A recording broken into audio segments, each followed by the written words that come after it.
Hello and welcome to this segment of Meet a Columban. Our guest for this segment is Father Liam O'Callaghan, who is an Irish Columban that's been working in Pakistan for the last 20 years or so. So we welcome you tonight, Liam, and thank you very much for sparing the time to speak with us. And I'd like to begin by asking you, here in Australia, by and large, in the secular media, when we hear something about Pakistan, unless it's about cricket, it's usually about a topic like the abuse of the blasphemy laws, where Christians are being persecuted by Muslims, is the way it is articulated. But obviously, you as a Catholic priest and other Columbans live and work in Pakistan. And you've been there for quite a long time, for nearly 40 years, I think the Columbans have been in Pakistan. So this is obviously not a general reality spread right across the country, but there must be another reality running underneath, which I think in all probability is a lot more widespread, of people who are fundamentally decent people, like our experience of Muslims in Australia is, for example. And could you speak to that reality, the way that you live and you relate to people in this country where Christians are a tiny, tiny minority? Yes, thank you, Jim, and it's nice to be with you and your viewers in Australia. As you say, I think the image of Pakistan is in general quite bad in many parts of the world. That there's a very negative image, and it has to do with, I suppose, the connection with terrorism and as you say, the blasphemy laws. So while not denying that, I mean, that is a part of the reality. It's not the whole part. And as you say, we have been here, and I've been here for in Pakistan for many years, as you say, and there is much more besides. For example, right now, for the last 3 years or more, I've been living in an apartment in Hyderabad, in Sindh province in the south, in an entirely Muslim area. I'm hiring the lower portion of a house. The Muslim family live upstairs, and all my neighbors are Muslim, and it's fine. We get on very well, and I've no problem whatsoever, I can say safely. So, and I think that would be the experience of most Columbans here, that we have got on with life. We have made friends. We live and work among Muslims simply because they are 96% majority in this country. The Christian minority is about 1.6%, so we're a very tiny minority of Christians. So the vast reality and experience of our daily lives is interacting with Muslims, the majority of whom are fine and get on very well with, by and large. So I think, that question of just the image, and it has been, I suppose, connected with the war on terror and the Afghan war and all that, it is quite negative, and you would feel that in many places, and just especially in the media, which can be quite virulent in terms of its negative portrayal. So when I trace it back, I think that it is important to realize that there is an extremist element in the country which has done tremendous damage, and not just to Christians, but primarily against the Muslim majority, in fact. As you mentioned, the Columbans came here in 1979, which is over 40 years ago, 41 years ago. We arrived in Pakistan, the first group. And for me, that's a really significant time, because that's the period when the Soviet invasion of Afghanistan happened, which provoked a massive reaction from America in terms of President Reagan, for his 8 years in power, was determined to give the Soviets a major defeat in Afghanistan. And in that whole process of that 8-year period, in which the Soviets were defeated, but the cost was huge, because during that period, both Al-Qaeda in 1989 and the Taliban in 1994 were created. So you could say from a direct response to the Soviet invasion, and ever since, the world is dealing with the fallout of this extremism, which in effect began or had a major impetus from the Afghan period. And ironically, it's Pakistan which has suffered among the greatest because of this. So for the last 40 years, as long as the Columbans have been in Pakistan, society has been infiltrated by this extremist vision of Islam, which most would agree, most Islamic scholars, that it's crazy. It doesn't match with the real teaching of Islam. But society has been changed, and there has been a growing extremism, and because this extremist voice, although small, is very strong and loud, with using modern technology like TV stations, etc. The country has been really changed by this. So things like the blasphemy law have got a new life because of this new extremism that we have seen. So the blasphemy laws have been taken on board, and a whole unfortunate element of this extremist ideology promoted by the Taliban and Al-Qaeda is sectarianism. So while we hear a lot about the Christian, and the Christians are suffering hugely because of the abuse of the blasphemy laws, it is in fact other Muslims who are suffering greater. So, for example, in Pakistan, you have a Sunni and Shia majority, 80-20 roughly, so 20% Sunni, or 20% Shia minority, but they have been targeted by the extremists, and so you have horrendous attacks on Shia mosques and areas.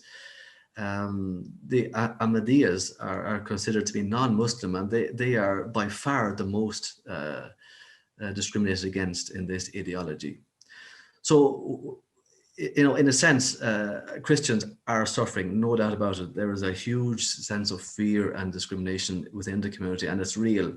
But in a sense, it is other Muslims who are suffering even more so because of this ideology, which is now spread worldwide.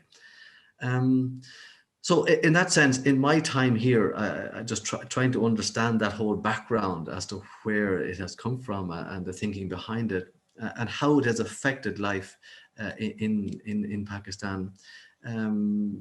That I am fully aware that many Muslims that I speak to and know are against this extremism. They do not agree with it. They see it as a distortion of what Islam is all about. Now, and in your work, Liam, you work with Muslim people every day, right? What are the types of things that you take up, and what do you concretely do in the job, in the apostolate that you undertake with the Muslim people? Over the years, for the first about 16 years, I was in Lahore, and primarily in parish ministry in different parishes. For example, schools is always a huge part of our ministry, and the Columban set up a school there in one of the parishes way back in 87, I think.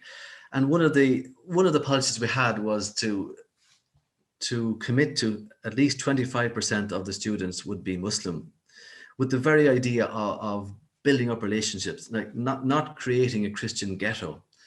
And so I've worked in that parish for 7 or 8 years, and I've seen the benefit of that insight, that wisdom, where teachers and students and parents and the neighborhood have been slowly affected by that. It's a very ordinary thing of school, but when you consciously try to work together, have Muslim staff, have Muslim students, then you can slowly build up a relationship and contact. So that would be one example. Another example would be health work. With access to health care for poor people is so very, very poor. And over the last 15 years, I've been involved in a health project in Lahore, and it's in a trust hospital. And it's, for me, a powerful example of how Muslim-Christian harmony can work. It's a hospital owned by Muslims, mainly Muslim doctors, but many Christian nurses. So because of our relationship, to see the respect that poor people are given, which is almost non-existent otherwise. So for those 15 years, we have seen Muslim and Christian working together in harmony for the common good, and based on relationship, based on they respecting us and knowing us and seeing what we're doing, and we being accepted there and almost becoming part of the institution. So those are little examples of what we've been trying to do. And as years went on, then I became a bit more focused in Muslim-Christian dialogue, having done some training in that area, and trying consciously to bring people together, to have events in the second parish I was in, connecting with Muslims, holding iftar events in the parish, sometimes against the wishes of the Christians who feel annoyed that we are giving such priority to Muslims who are oppressing them. So over the years, those have been slow steps. In the diocese, there have been attempts to go that way too, and yet you have to acknowledge it is very slow progress, and sometimes it's one step forward and two steps backwards, especially when an incident crops up, and then it's all thrown off track again, and you try to build up relationships again. But those have been some of the ways in the first 15 years in Lahore, where I have been involved in trying to to try to bring Christians and Muslims together, to try to build up relationships, and it's been a part of my focus for those years. Now, you mentioned also that Pakistan is a poor country, and the majority of the people are quite poor. I think the Christians are quite poor. And many of them eke their living through rural endeavour and working in the countryside.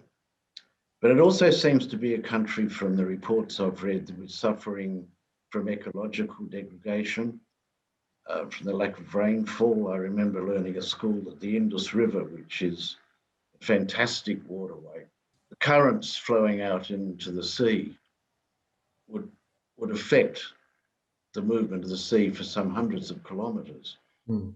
And I believe today that doesn't happen anymore, because the amount of water coming down the river just doesn't arrive.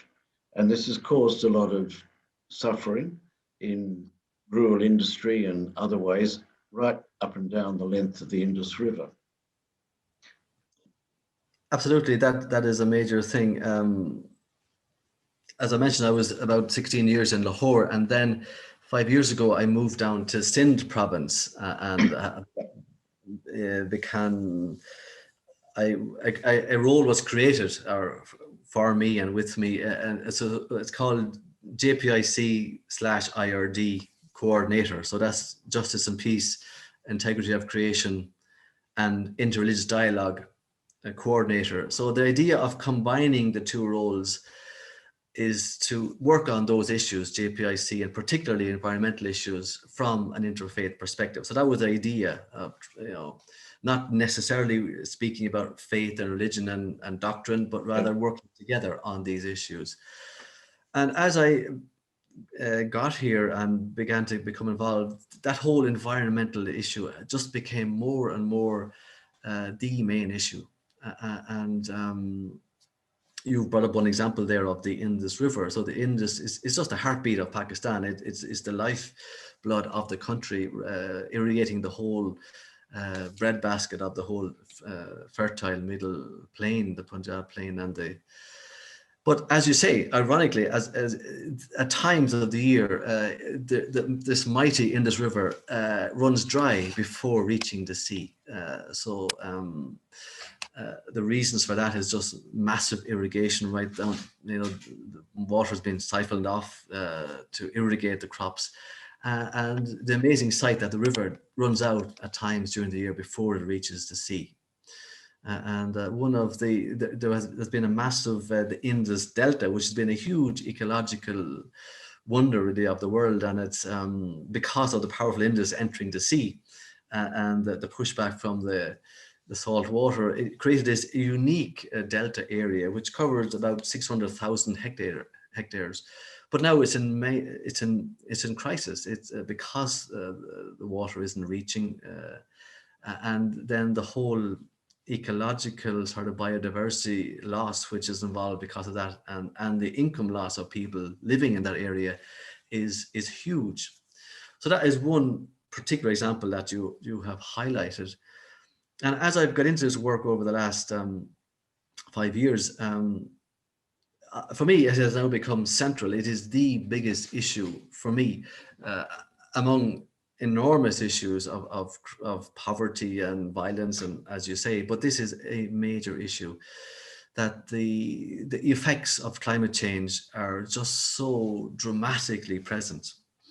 Like, for example, German Watch, which is a German who do a yearly climate index for the world, and they've done over a 20-year period from 98 to 2019. They have shown that Pakistan is the 5th most vulnerable country in the world to climate change over that 20-year period.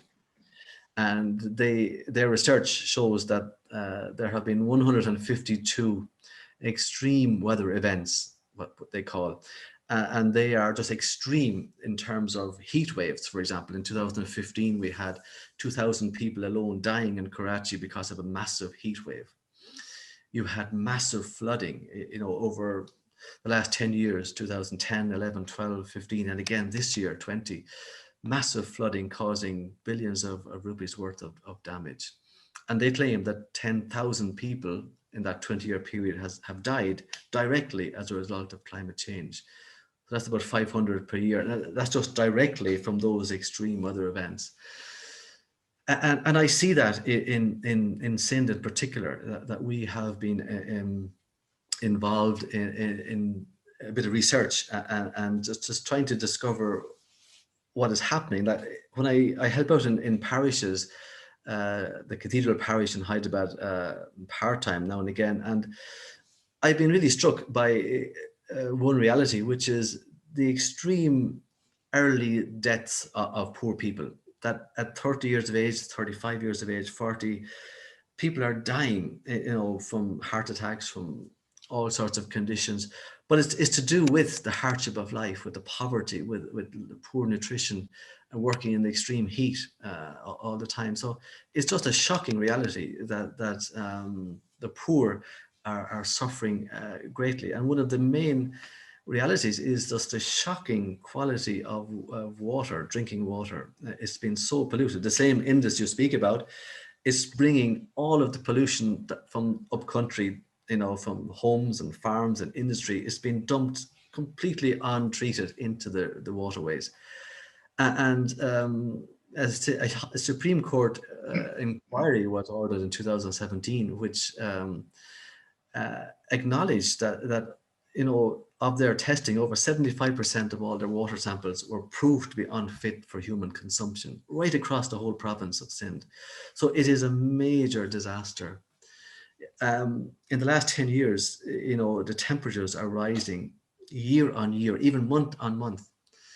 In 2018, in April 2018, in Nawabshah, which is a town about 2 hours north of Hyderabad, a temperature of 50.1 degrees Celsius was recorded on the 30th of April, which is a record, a world record, that the first time in history, in recorded history, has temperature crossed 50 degrees anywhere on earth in the month of April.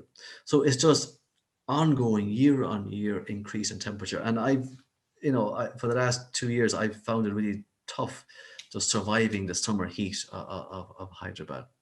On top of that, the monsoon, which is the lifeblood of the farming industry, it comes for centuries, forever. It's been coming in July, August, comes on cue. And according to that, then plants can be planted, especially the rice are planted immediately so that monsoon rains fertilize that. But now it's becoming so irregular and so extreme that because of the extreme heat, you have much more evaporation from the ocean and much more heavier rainfall, leading to massive flooding, as I mentioned, in the last 10 years alone. So this issue of climate change, which very few are taking seriously, and I suppose most people haven't got energy or time to think about it, but it is the biggest reality. So taking that on board, I suppose, I work with a co-worker called Danish, who's a local from Hyderabad, and we've become more and more, I would say 80 to 90% of our time now is working on ecological issues. So I've also been appointed as the coordinator for the Ecological Commission of the diocese. So we try to work with the diocese, with schools, institutions, with parishes to help them come a bit on board on this issue, to try to become aware of this. And the whole foundation of this work has been the fantastic encyclical from Pope Francis in 2015, Laudato Si, which is really the bedrock of this work. So we've been trying to train some people in this whole area. We're running seminars, workshops in schools, in parishes, trying to train groups. I've received funding over the last 3 years from the Irish government's Irish Aid to do some of this work. So it has become the biggest part of my ministry now, working on this whole ecological crisis and trying to see, is there any way that we can help prevent the severe consequences that we are seeing. Now, Liam, you've shown us during the short time that you've been with us that you're obviously a man of great passion. You're passionate about Pakistan. You've demonstrated a great love for the country. But at the same time, from what you said, we know that Pakistan is a poor place. There are people suffering from various reasons. Where do you find hope for the Pakistani people? Where do you look for hope? What are the signs of hope that you see? Yes, I mean, poverty is such a big reality. It is the huge reality, and with the inbuilt incredible inequality and unequal distribution of wealth, which in some sense is the fallout from the colonial times, where that system of power of the landlords and the big businessmen, it's been in fact only strengthened and got much worse. So that horrendous inequality and leading to millions and millions living in awful poverty. And I suppose the other real factor there is corruption, that it is a society which is just riven with corruption from top to bottom. And that's all part of the reason for the poverty. So yeah, it's just never ending. And most of my time, we have been living with and working with poor communities in the parishes with Christians, and now in Sindh, and this whole work of ecological, because it's the poor who always suffer the most. Hope, yeah, it's sometimes it's a struggle to keep hope alive, and I suppose the inspiration you get from linking up with or trying to work with people who are doing great things in these circumstances, knowing that very much is not going to change. So I've been inspired by those type of people, be it the doctors in the hospital, who great people who just show compassion to poor people, which I rarely see. So that's inspiring, and people now also becoming aware about the ecological issue, trying to work on that, trying to. So I think that's where hope is. That there are people trying to do the right thing, trying to work on these issues against incredible odds. And I suppose, without patronizing the poor, like there is something about people that they are able to survive, that they do find meaning in life, that they're able to find happiness at times in ways you would be surprised. And so it's great to be part of that, to be just with people in their ordinary lives, to be involved in their celebrations, their weddings, their moments, and to somehow accept that I can't change the world and I can't change a whole lot really, but by somehow working together with other people like-minded, that we can make a difference in small ways. And in doing that, there is a meaning or a fulfillment. And I suppose that's the hope, that somehow that hope, can be kept alive. As you say, that you find hope in watching other people, in the way that they demonstrate their love and their passion for what is good and for improving the country. I think we've seen a lot of passion and a lot of love in you tonight. You give us hope that things don't always have to be bad. Things actually can improve. And I'm sure that in your missionary work, you've been a great sign of hope to the many people that you've worked with and worked for and who are around you. So we thank you very much for your time, and thank you for sharing with us, and wish you the blessings of God in your continuing work. Thank you. Thank you very much, Jim, and thank you to all our supporters there in Australia who are helping to keep us in our mission here. So thank you indeed. Thank you. Goodbye.